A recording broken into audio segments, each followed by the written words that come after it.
반갑습니다. 예. 요즘에 이제 금융위원회에서 뭐 샌드박스부터 지정대리인 제도까지 이제 많은 규제 해소 부분에서도 많은 일들을 하고 계시지만 특히 이제 선진적인 법의 도입 부분에서 가장 중요한 변화가 오픈뱅킹 혹은 마이데이터라고 하는 부분인 것 같습니다. 저희 스타트업이 이제 비즈니스를 해보니까 정말 그 고객이 감동할 수 있는 하나하나의 자그마한 서비스에서부터 되게 큰 변화가 일어나거든요. 그래서 현재 뱅크샐러드가 어떤 서비스들을 실험하고 있는지 오픈뱅킹 시스템 안에서 그런 거 공유 드리고, 마지막으로 이 오픈뱅킹을 앞두고 있는 대한민국 금융 시스템에서 저희가 생각하는 발전 방향에 대해서 마지막으로 좀 공유를 드리고자 합니다. 그래서 일단 오픈뱅킹은 앞에 너무나 많은 분들이 설명을 해주셨을 거기 때문에 제가 간략하게 이제 요약을 드리면요. 사실 우리나라에서는 오른쪽에 있는 단어들이 많이 이제 일컬어지고 있는데, 왼쪽이 이 오픈뱅킹을 처음으로 이제 세계에서 의무화한 EU에서에 있었던 개념입니다. 간단하게 요약하면 마이데이터는 고객의 동의만 받으면 그 고객이 제네레이트한 데이터들을 이동하거나 뭐 삭제하거나 이러한 그 행위들에 대한 권리를 얘기하고요. 이게 EU에서는 GDPR이었고, 이 마이데이터가 금융 분야에서 실행된 것이 이제 오픈뱅킹이라고 보시면 되고, 오픈뱅킹은 크게 두 가지를 이제 여태까지 금융기관의 권한에서 서드파티들이 이용할 수 있도록 오픈하는데, 하나가 장부의 열람입니다. 개인 장부의 열람. 그것이 이제 한국에서는 본인신용정보관리업이라고 해서 개인의 장부를 관리할 수 있는 뱅크샐러드 같은 라이센스를 만들겠다라고 하신 상황이고요. 그 다음에 얼마 전에 발표한 금융결제 공동인프라 혁신안이 개인의 장부를 기록할 수 있는 송금이나 이런 것들을 서드파티들이 활용할 수 있는 인프라를 만들겠다라고 해서 PISP를 도입하겠다라고 말씀드린 게 작금의 상황이라고 보시면 될 것 같습니다. 그래서 이제 요약하면 이제 금융기관들이 여태까지는 은행, 카드, 증권, 보험이라는 그 업종 혹은 그 상품을 계약할 수 있는 단위별로 상품 제조 및 계약, 그 다음에 장부에 대한 신뢰 시스템, 그리고 신용체계 이런 것들을 만들었다면, 이제 각 금융기관이 보유하고 있던 장부 내역, 그리고 장부 내역을 기록할 수 있는 송금 등을 이제 오픈하게 되는 것을 오픈뱅킹이라고 하고요. 한국이 이것을 일본에 이어서 아시아에서 두 번째로 오픈하게 되는 상황이라고 정리할 수 있을 것 같습니다. 근데 이제 여기서 이 오픈뱅킹의 배경이 되는 것이 핀란드에서부터 출발해서 GDPR, EU의 GDPR에까지 영향을 미친 마이데이터라는 운동인데요. 이 마이데이터 운동에 대해서 국가 차원에서 얘기할 수 없는 제가 알고 있는 배경을 좀 말씀해 드리면, 이 마이데이터 운동이 왜 나오게 됐냐면, 사실은 EU 입장에서 4차 산업혁명을 준비하는 데 있어서 제일 중요한 게 바로 개인의 데이터인데, 이 개인의 데이터가 다 어디로 가고 있는가라고 봤더니 바로 미국발 빅테크 기업으로 다 이제 개인의 데이터가 다 나가고 있는 겁니다. 한국도 마찬가지죠. 사실 요즘 중학생들 같은 경우에는 TV 프로그램도 안 봅니다. 다 일어나면 넷플릭스 보고 유튜브 보고 하는데, 그 개인에 대한 데이터가 구글, 페이스북, 아마존, 유튜브로 다 가고 있다는 거죠. 그래서 이제 EU에서 이제 이 데이터에 대한 소유권과 이동권에 대한 개념을 개인 위주로 강조하면서 나온 게 바로 마이데이터 모델입니다. 즉, 구글이랑 페이스북에 있는 데이터가 구글 게 아니라 그 EU 국민, 이 데이터를 생산하는 EU 국민의 것이라는 형태로 데이터 소유권 자체를 바꿔버리면서 이 빅테크가 가지고 있는 데이터에 대한 독점을 견제하기 위해서 나온 겁니다. 그래서 한국도 이러한 모델에 대한 그 당위성을 좀 제가 알기로는 인정하고 있는 것으로 알고 있고요. 이러한 배경 아래에서 금융이 가장 먼저 마이데이터 모델을 실증화해서 각 금융기관의 그 장부 내역을 오픈하겠다라는 것이 현재 글로벌 오픈뱅킹이 진행되고 있는 상황이라고 보시면 되겠습니다. 예. 저희 뱅크샐러드는 사실 이 오픈뱅킹이 제도화되기 이전부터 그 스크래핑이라고 하는 개인의 그 장부를 인터넷 뱅킹 홈페이지에 대신 접속해서 그 데이터를 가져오는 방식으로 약 한 5년 전에 창업한 회사입니다. 그래서 현재 오픈뱅킹 인프라를 가지고 있지 않지만 이 그 오픈 뱅킹 시스템이 되었을 때 나오는 PFM이라고 하는 퍼스널 파이낸스 매니지먼트라고 하는 핀테크 영역을 이제 국내에서 가장 먼저 시도하고 또 현재까지 이제 성장하고 있는 회사라고 보시면 됩니다. 뱅크샐러드는 이제 왜 탄생했냐? 처음에 이제 정보의 분절성 문제를 해결하고자 하는 게 저희의 창업 이유였습니다. 너 재산 얼마니? 라고 대답할 수 있는 이 질문에 대답할 수 있는 직장인이 사실 국내에 한 명도 없거든요. 왜냐하면 내 계좌에 대한 데이터는 은행 앱에 접속해야 알 수가 있고 내 소비에 대한 데이터는 매일 카드사 DB에 쌓입니다. 그리고 내 주식 투자한 내역은 증권사 앱을 통해서 확인할 수 있고요. 내 보험의 자산은 보험사 앱에 저장되어 있기 때문에 이 질문에 대한 대답을 이제 아무도 할 수가 없다라는 게 저희가 생각한 문제의식이었고, 이 데이터를 은행카드 증권 보험사들로부터 가지고 와서 개인의 하나의 앱에 돈 관리를 시작해야 된다라는 게 이제 저희의 처음 생각이었습니다. 근데 이제 이 문제를 저희가 푼 지가 이제 한 5년 되었다고 말씀드렸는데, 이 문제를 저희가 풀다 보니까 이 데이터를 활용해서 기존의 소비자가 가지고 있던 나머지 두 가지 문제, 금융상품 선택의 어려운 문제, 플러스 금융상품 하면 가입과 발급이 되게 어렵게 느껴지잖아요. 그러한 문제까지 저희가 다 한 번에 해결할 수 있겠다라는 가설을 지금 가지고 있고, 그러한 부분에 대한 실험에 대해서 저희가 좀 공유를 드리겠습니다. 이 PPT 왼쪽에 보이시는 게 누구나 살면서 한 번쯤은 내 개인 돈 관리에 대해서 한 번쯤은 다 하는 질문들입니다. 근데 이 질문들이 사실 개인에게 중요하지 않아서 하지 않은 질문이 아니라요. 저 질문을 해소하는 게 너무나 어렵고 힘들기 때문에 망각해버리는 금융에 대한 질문이라고 보시면 될 것 같습니다. 근데 뱅크샐러드는 이 여러 가지 금융 정보를 통합함으로 인해서 내 개인의 재산이 얼마고, 내가 작년 대비 재산이 얼마나 늘었고, 내 이자 수익과 월급 급여 수익은 얼마인지 이거에 대해서 정확하게 칼큘레이션 낼 수 있는 지금 어플리케이션이라고 보시면 되고요. 내 이자 수익률이라든지 내 과거 수입의 흐름이라든지 이런 것들에 대한 통계와 추이를 다 한눈에 제공을 하고 있습니다. 그리고 이러한 이제 현재는 13개 카드사, 18개 은행, 그리고 11개 증권사, 그다음 보험사, 그리고 현금 지출 내역은 홈택스 국세청에 쌓이고 있거든요. 그 정보들도 저희가 가지고 오고 있고, 금감원에 있는 국민연금 정보, 그리고 KCB에 있는 신용점수 등급까지 다 하나로 애그리게이션해서 하나의 모바일 폰에서 그 개인들이 관리할 수 있는 시스템입니다. 그래서 이렇게 정보를 다 모으니까 금융상품을 발급하고 또 신청하는 데에 있어서 개인의 의사결정을 정말 잘 도와줄 수 있겠다는 생각이 들었습니다. 그래서 이 사람의 1년간의 소비 패턴을 다 분석한 다음에 저희가 이 사람이 월 평균 지출은 얼마이고 커피는 스타벅스에서 먹는지 아니면 폴바스에서 먹는지 다 분석해서 이 사람의 신용카드 연혜택을 1원 단위까지 계산해서 최적의 신용카드를 추천해주는 서비스를 만들었습니다. 나아가서 이제 보험 같은 경우에는 저희가 가지고 있었던 문제의식은 뭐였냐면, 저도 이제 어머니 친구분이 저한테 어릴 때 들어주신 이제 보험이 있는데요.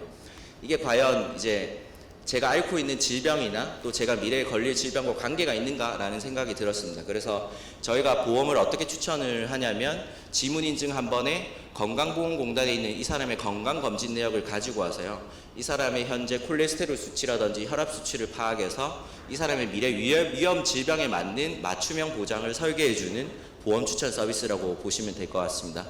연금 같은 경우에는 저희가 어떻게 추천을 하냐면, 이 사람의 현재 지출을 물가상승률 감안했을 때 퇴직했을 때 필요한 연금액이 얼마고 현재 에이지 얼마인지를 이제 차이를 내서 필요한 연금 가입액과 소득공제를 받기 위한 최적의 금액을 저희가 찍어주는 그러한 컨설팅을 하고 있는데요. 이러한 모든 과정들이 고객의 데이터를 보유하고 있기 때문에 고객 입장에서는 하나의 계산도 할 필요 없이 버튼 하나 클릭만으로 다 이제 추천이 되고 있다라고 보시면 될 것 같습니다. 이게 저희가 생각하는 데이터 드리븐 파이낸스, 데이터를 기반으로 개인의 의사결정을 돕는 그러한 서비스 방향이라고 보시면 될 것 같습니다. 네, 마지막으로 이 금융상품 발급과 가입 신청에 있어서의 허들 문제도 저희가 해결하고 있는데요.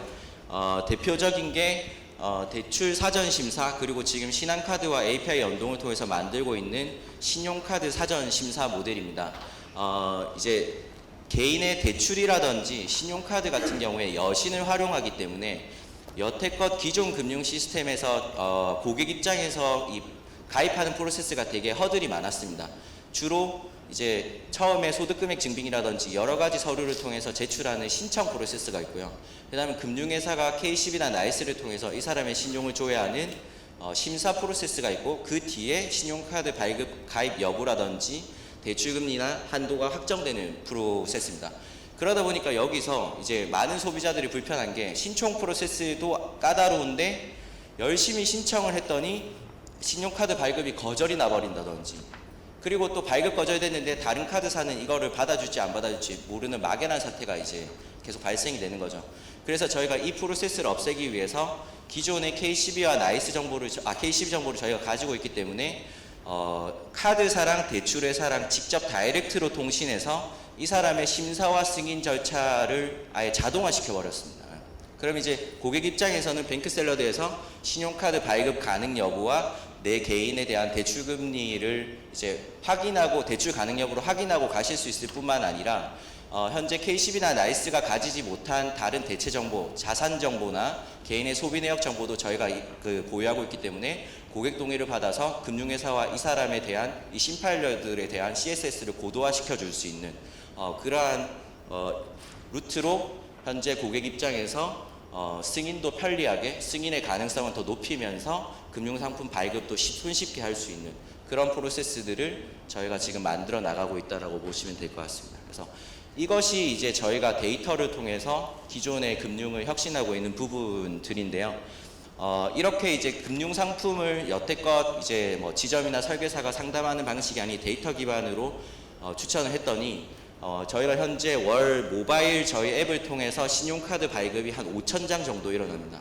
근데 이게 어느 정도냐면, 저희 현재 앱의 유저가 130만 명 정도 되는데 1년에 6만 장 정도가 카드 발급을 한다라고 보시면 되니까요. 이게 약 한 4에서 5% 정도가 저희 앱 안에서 1년에 신용카드 발급을 하는 아주 높은 전환율이라고 보시면 될 것 같습니다. 그리고 대출 같은 경우에는 저희가 약 한 7만 명의 유저들을 이제 그 대출회사 홈페이지에 랜딩을 시키고 있고요. 보험 같은 경우에는 개인의 건강 정보를 활용했을 때와 안 했을 때 이 발급의 전환율이 모바일에서 약 10배 정도 차이가 난다고 보시면 될 것 같습니다. 그리고 이제 이렇게 이제 그 상품을 추천했을 때 과연 사용자의 유지율이라든지 이 금융 상품에 대한 로열티가 과연 어떻게 되느냐, 기존의 채널보다 훨씬 더 높은 전환율과 그 결과를 나타냈다라고 보시면 될 것 같습니다. 왼쪽에 여기 보시는 것이 기존의 카드 설계사를 기반으로 해서 신용카드를 발급했을 때 월 평균 사용액과 3개월 이상의 실적의 비율인데요. 이것이 이제 전체적으로 카드사의 매출로 잡히는 부분인데 저희가 한 3배 가까이 높다라고 보시면 될 것 같습니다. 이 이유는 되게 이제 간단한데요. 여태까지 카드 설계사들이라든지 이런 지점에서 카드 발급은 신용카드의 초기 시장에서는 되게 유효한 방법들이었습니다. 왜냐하면 너도 나도 신용카드를 갖고 싶어 했기 때문에. 근데 지금 2020년대에 와서 신용카드를 안 갖고 계신 분들은 다 없지 않습니까? 다 이제 성숙기 시장에 접어들었기 때문에 설계사가 이 내 개인의 소비 패턴이 아닌 형태로 추천하는 거에 대해서 크게 효용을 못 느끼고 기존의 에지이지 신용카드 대비 갈아타야 될 이유를 전혀 못 느끼는 겁니다. 근데 이제 뱅크샐러드 같은 경우에는 개인의 소비 내역에 맞는 가장 높은 항공 마일리지를 쌓을 수 있는 카드를 추천해 주다 보니까 이 사람들이 기존에 있는 신용카드를 다 갈아타고 사용액도 더 늘리고 사용기간을 더 많이 가져가는 그러한 모델로서 실제 카드 발급에 있어서 소비자 효용성이 이 사용량과 사용률로 저희는 증명이 되었다라고 보고 있습니다. 그래서 현재 저희는 2017년도 5월 달에 앱을 런칭해서 다운로드는 한 420만 정도 됐고요. 먼슬리 액티브 유저가 135만, 그리고 하루에 방문자가 한 27만 명 정도 되는 개인 자산 관리 앱이 됐고, 저희 뱅크샐러드에서 지금 현재 관리하는 그 자산, 물론 저희의 자산은 아닙니다. 고객에 등록된 데이터 자산이 저희는 120조 정도 쌓여 있고, 대출, 관리되는 대출이 한 40조 정도 된다라고 보시면 될 것 같습니다. 그래서 현재는 다운로드 받은 3명 중에 1명이 진성 사용자로 되게 오랜 기간 사용하는 그런 금융에서는 가장 사용성이 높은 앱이 되었고, 자산관리 그리고 돈관리 했을 때 사람들이 가장 머릿속에서 많이 떠오르는 그러한 앱이 되었습니다. 그래서 저희 뱅크샐러드는 이제 오픈뱅킹을 통해서 흩어져 있는 금융 데이터를 개인들이 모바일 앱에서 하나로 관리할 수 있으면 여기 왼쪽에 보시는 개인의 통장 잔고 확인도 훨씬 더 많은 금융기관을 한 번에 조회할 수 있게 되고 흔히 이제 그 재테크 하시는 분들이 풍차 돌리기라고 하시지 않습니까? 월급 들어오면 예금 통장에 예금 넣고 적금 통장에 적금 넣고 펀드에 펀드 통장 넣는 행위들이 여태까지는 개별 앱을 통해 가지고 다 확인하고 엑셀 파일을 통해서 관리해야 되는 것이었다면 이게 이제 하나의 앱에서 다 가능해진다. 모든 금융기관들을 보면서 계좌들을 보면서 그리고 가계부를 쓰는 행위, 그리고 연말정산을 계산하는 것들, 그리고 내 가족의 수입과 내 와이프의 수입과 내 수입을 다 합쳐서 가족 계획을 짜는 행위들, 이런 것들 다 엑셀 파일에서 다 개별적으로 덧셈과 뺄셈을 통해서 이루어졌어야 했는데 이런 것들이 다 정보의 분절성 해결로 인해서 오픈 뱅킹을 통해서 하나의 앱에서 누구나 이것을 다 관리할 수 있는 그러한 서비스가 생긴다라고 보고 있습니다. 여기까지가 이제 뱅크샐러드였고요. 저희 이외에도 되게 많은 PFM들, 이 오픈뱅킹의 여러 가지 데이터를 활용하는 서비스들이 있습니다. 대표적인 사례가 또 이제 브로콜리고요. 브로콜리 같은 경우에는 저희 뱅크샐러드 같이 여러 가지 금융 데이터를 활용해서 개인의 그 하루하루의 소비를 권장하고 또 지출을 막아야 되는 경우에는 그러한 부분에 비서 역할을 하고 있는 앱이라고 보시면 되고요. 봄앱 같은 경우에는 보험만 이제 뱅크샐러드처럼 통합하는 앱이라고 보시면 될 것 같습니다. 한 180만 정도 누적 다운로드가 되었고 여러 가지 보험사들의 종합된 보장 가입 내역과 보장 내용을 제공을 하고 이거에 대해서 맞춤형 보장을 컨설팅 해주고 설계사까지 바로 연결시켜주는 그러한 인터페이스가 핵심이라고 보시면 되고, 여태까지 설계사가 이 개인의 금융 정보, 개인의 수입, 보장 내역, 현재 가지고 있는 보험들에 대한 정보를 얻는데 거의 2번의 커피를 마신다고 하거든요. 그 과정들을 봄앱을 통해 가지고 생략하고 있는 일종의 디지털 기반 온라인 투 오프라인으로 넘어가고 있는 그러한 PFM 회사라고 보시면 될 것 같고, 레몬클립도 유사한 회사며 현재 130만 명 이상 사용하고 있는 보험 보장 관리 앱이라고 보장 설계 앱이라고 보시면 될 것 같습니다.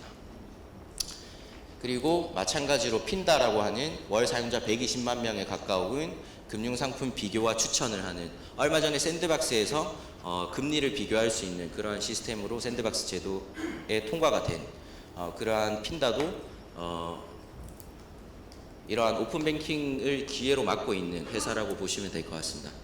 결국에 이 오픈뱅킹이 나온 이유는 소비자의 선택권을 더 늘리고 소비자의 데이터 활용 능력을 극대화해서 금융 소비자의 금융 전문성을 강화시키는 것이 목표이기 때문에 이러한 목표를 가지고 있는 회사들이 다 이 오픈뱅킹을 통해서 활성화될 거라고 예상이 되고, 또 이미 스크래핑이라는 기술을 통해서 많은 유저들을 확보하고 있다라고 보시면 되겠습니다. 네, 그러면 이제 오픈뱅킹이 되면 과연 미래가 어떻게 될 것인가? 네, 서비스 관점에서 제가 한번 살펴보면요. 여태까지 이제 전통의 금융 지주라고 하면 은행과 카드, 증권, 보험 이런 라이센스들을 두루 갖추고요. 이 라이센스만 갖춘다고 해서 지주가 되는 건 아닙니다. 이 상품력을 극대화할 수 있는 고객 접점의 확보가 되게 중요한데, 이것이 여태까지는 오프라인의 지점, 그리고 설계사, 그리고 개별 웹사이트들을 통해서 이루어지고 있었습니다. 근데 이제 이 각각의 금융회사들이 가지고 있던 장부 내역에 대한 열람과 기록에 대한 권한이 오픈되게 되면 결과적으로 이 오픈뱅킹을 활성화하는 여러 가지 테크놀로지들이 발전하고 고객 접점에서 새로운 금융 서비스, 뱅크샐러드나 봄앱 같은 이러한 금융 서비스 회사들이 마구 생겨난다라고 보시면 될 것 같습니다. 그래서 크게 이제 이 두 가지의 형태가 뭘로 진화되느냐라고 봤을 때 저는 모바일 월렛과 개인 데이터 기반의 개인 종합 자산 관리, 이 두 가지의 플랫폼이 나타날 거라고 저는 생각을 합니다. 모바일 월렛이라고 하면 여러분들이 갖고 계시는 지갑의 디지털화라고 보시면 될 것 같습니다. 지갑 안에 카드도 들어있고 그다음에 현금도 들어있어서 조카한테 세뱃돈도 줄 수 있고 그런 기능을 하는 게 다 지갑이지 않습니까? 즉 금전적 이동의 디지털화를 모두 총괄하는 플랫폼이 모바일 월렛이라고 보시면 될 것 같고 현재 한국에서는 중국에서 글로벌 사례는 알리페이가 대표적인 모바일 월렛이죠. 그 알리페이 같은 경우에 그 금전적 이동에 대한 접점을 확보해서 증권사라든지 뭐 은행 라이센스를 따는 형태로 진화를 해갔는데 지금 현재 이러한 과정을 밟고 있는 게 카카오와 토스 같은 경우라고 보시면 되고요. 저는 이것이 전통적인 금융 지주를 대체할 디지털 금융 지주의 탄생이라고 보고 있습니다. 왜냐하면 라이센스를 가지는 것을 넘어서서 고객 접점을 많이 확보하고 있기 때문에. 그리고 이제 나아가서 이제 이 PISP의 애그리게이션 말고 고객의 장부 내역을 애그리게이션 하는 게 뱅크샐러드 같은 개인 자산관리 서비스라고 생각을 하고요. 이러한 자산관리 서비스는 중요한 것이 이 금융기관의 라이센스를 끼지 않고 중립적인 입장에서 고객의 데이터 기반의 레커멘데이션을 해주는, 즉 고객의 비서 역할을, 똑똑한 비서 역할을 하는 것이 중요하다고 보고 있습니다.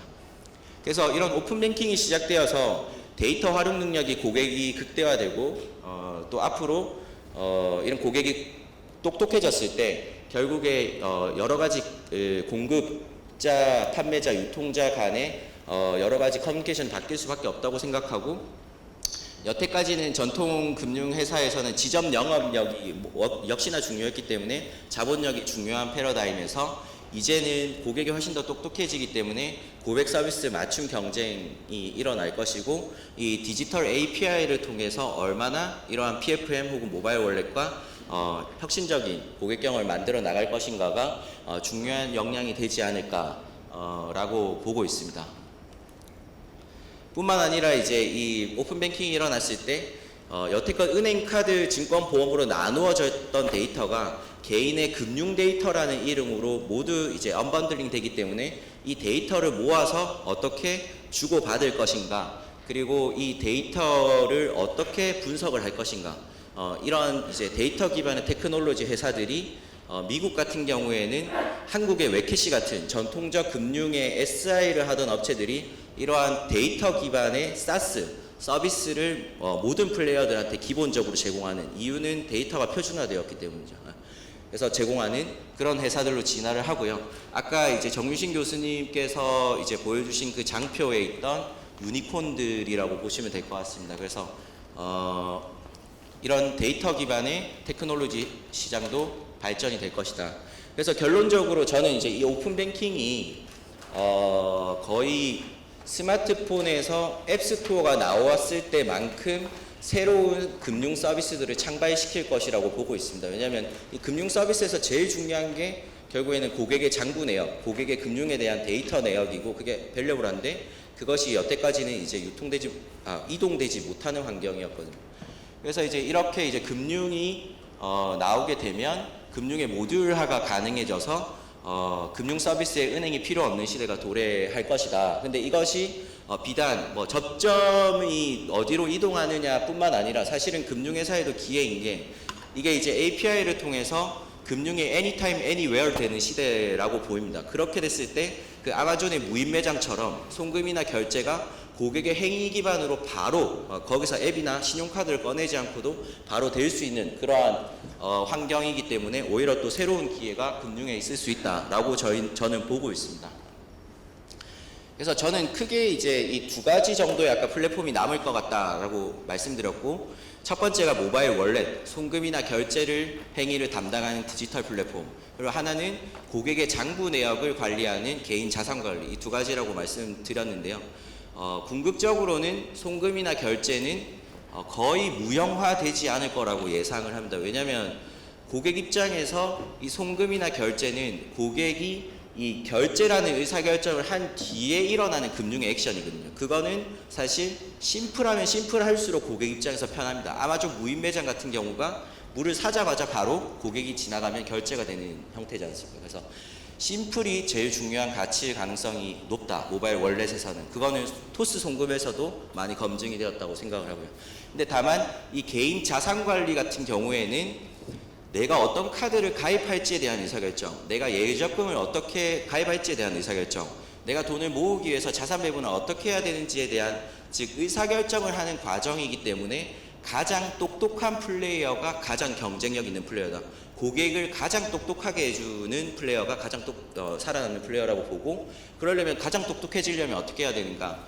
금융에 대해서 정말 소비자 중심으로 비교를 잘 할 수 있어야 되고, 그것을 자동화해야 되며, 고객을 가장 잘 아는, 즉 고객의 데이터를 가장 많이 가지고 있는 회사가 가장 똑똑해질 거라고 저희는 보고 있습니다. 그래서 오픈뱅킹은 이 금융 서비스의 경쟁을 일으킬 거고, 그 결과 소비자의 선택권이 높아지고 소비자의 후생도가 더 높아지는 방향으로 발전할 거고, 이 과정에서 여러 가지 서비스에 대한 시도, 테크놀로지에 대한 시도들이 있을 것 같습니다. 그리고 무엇보다도 제가 앞서 말씀드린 대로 저희가 처음에는 데이터 정보 분절성 문제를 해결했지만 고객의 문제를 해결하다 보니 카드 사전 심사 모델, 내가 발급 거절될지 안 할지 대충 미리의 확률을 보고 카드를 신청하는 그러한 모델들이 충분히 금융회사와의 제휴를 통해서 발전 가능하고, 그것이 금융사 입장에서도 새로운 혁신을 불러일으킬 수 있다라는 저희는 생각을 하고 있고요.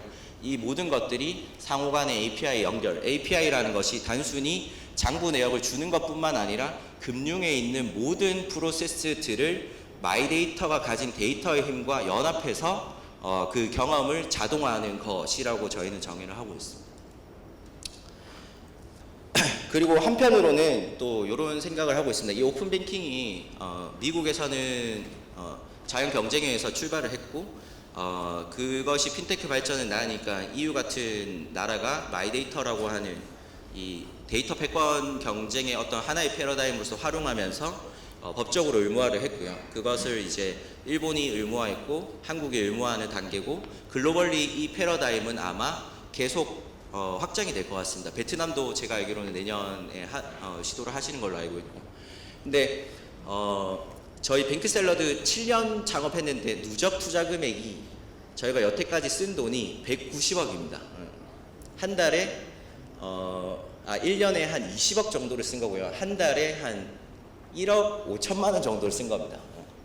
근데 제가 이제 듣기로는 금융회사의 그 여태까지 오프라인 기반의 금융 수출을 하는 데 있어서 제일 많은 방식이 이제 지점을 수출하는 방식이었는데, 해외 지점의 한 지점을 운영하는데 1년 비용이 한 30억에서 50억 정도 듭니다.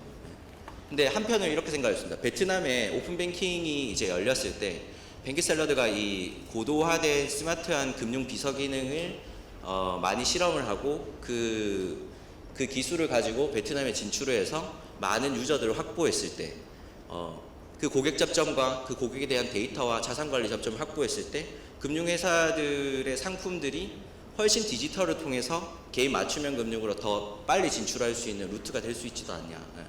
예, 여태까지 금융을 수출하기 되게 힘들었던 이유가 오프라인 기반이었기 때문에 그 도메스틱의 한계를 많이 벗어나지 못했거든요. 근데 이 PFM이라는 이 개인 자산관리 서비스는 베트남인도, 홍콩인도, 중국인도 다 원하는 서비스입니다. 서비스는 이제 다 동일하다는 거죠. 그런 점에서 훨씬 더 좋은 수출의 방식이 될 수도 있지 않나라는 게 제가 가지고 있는 하나의 단견입니다. 그래서 오늘 저희 사회 보시는 임종용 전 위원장님께서 얘기할 것 다 얘기해라 라고 하셔가지고 이제 막 적어왔는데, 여기 이제 단장님도 계시고, 그래서 이제 이제 협회 의견입니다. 제가 한 번은 다 말씀드렸었는데요. 이제 샌드박스 같은 경우에는 이제 어떤 아이디어가 좋으냐를 이제 공모전, 그러니까 경쟁하는 자리라기보다는 사실 이것이 가해가 없다라는 판단이 되면 그것을 통과시켜줘서 새로운 아이디어가 계속 진화할 수 있는 기회를 주자라는 거기 때문에, 사실은 위에 가는 것이 없다면 다 통과시켜 주셔야 되는 게 아닌가라는 게 핀테크 협회의 입장입니다. 근데 많은 금융사분들도 좀 이런 거에 대해서 열린 부분을 얘기를 드리고 싶고요. 그리고 제가 이제 그 오픈뱅킹 관련해서 한 3년 동안 이제 그 여러 기관과 얘기를 많이 했는데, 결국에는 이게 사건이 터지면 이제 그 담당 공무원께서 혼나는 구조로 되어 있다 보니까 결과적으로 규제소로 훌륭한 서비스가 나왔을 경우에는 이 공무원분께서 상을 받으시는 구조로 KPI가 설정이 되어야 되는 게 아니고, 그게 지금 현재 퍼스트 무버를 추구하는 대한민국에 맞는 그런 KPI가 아닌가라는 생각이 들고요. 그다음에 그 마이데이터 관련해서는 저희 뱅크샐러드 같은 업체들이 항상 많이 듣는 질문이 보안은 어떻게 하고 있냐. 근데 저희는 이제 좀 투자를 이제 많이 유치하고 있는 상황이다 보니까 현재 최근 작년부터 되게 급속도로 보안에 투자를 하고 있습니다. 지금 전자금융업자만큼의 보안 수준을 유지하고 있는데 이제 오픈뱅킹이 이제야 열리기 때문에 여러 가지 금융 서비스들이 창발하고 새로운 시도가 되려면 이 보안에 대해서는 진입장벽이 되어서는 좀 안 된다. 근데 뱅크샐러드 같은 성장한 업체에는 이 데이터 보안이 너무나 중요할 것 같기 때문에 그것을 좀 단계별로 했으면 좋겠다라는 생각이 있고요. 그리고 이제 또 그런 생각도 가지고 있습니다. 이 마이데이터를 통해서 금융기관의 오픈 API가 열리게 됐을 때, 뭐 기존의 그 중앙화된 기관을 통해서 API를 집중화하는 그러한 시도들이 이제 생길 수도 있는데요. 요거에 대해서 뭐 여러 가지 의견들이 있겠지만 실제로 이렇게 됐을 경우 그 스타트업 입장에서는 진입 장벽이 한 번에 낮아지는 거기 때문에 여태까지 기존의 스크래핑을 통해서 경쟁을 하고 있었던 업체들 같은 경우에는 한 번에 빗장이 풀리는 결과가 있기도 하고요. 나아가서 미국 같은 경우에는 이 오픈 API 여러 금융기관들의 API를 열게 됐을 때 이 여러 가지 데이터를 가공하고 또 분석하고 그리고 각가지 API를 연결하는 이 데이터 솔루션과 관련한 시장이 새롭게 발전하고 미국만 하더라도 여기에 1, 2, 3등 업체가 다 유니콘입니다. 그리고 기존의 금융 SI를 하던 업체들이 다 이쪽을 통해서 산업이 발전하는 형태로 되어 있습니다. 기존에 스크래핑 하던 업체들도 마찬가지고. 그래서 이러한 생태계도 이렇게 고려가 되는 오픈 뱅킹 시스템에 대한 고려가 시행령에서 많이 좀 뒷받침됐으면 좋겠다라는 생각이 있고요.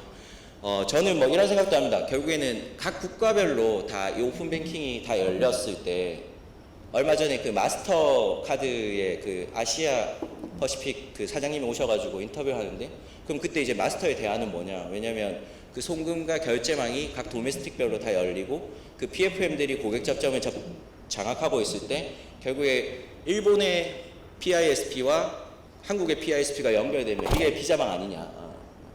라는 이제 얘기를 했는데 그러면 이제 아까 말씀드린 대로 이 오픈 뱅킹을 활용한 금융 서비스의 영역은 모든 나라의 국가들이 좋아할 수 있으니 이 각국의 오픈 뱅킹을 연결하는 그러한 부분에 대한 생각도 좀 미리 해주셨으면 좋겠다라는 것이 이 오픈 뱅킹이라는 거대한 패러다임 시프트를 목격하고 있는 하나의 스타트업으로서 드는 생각들입니다.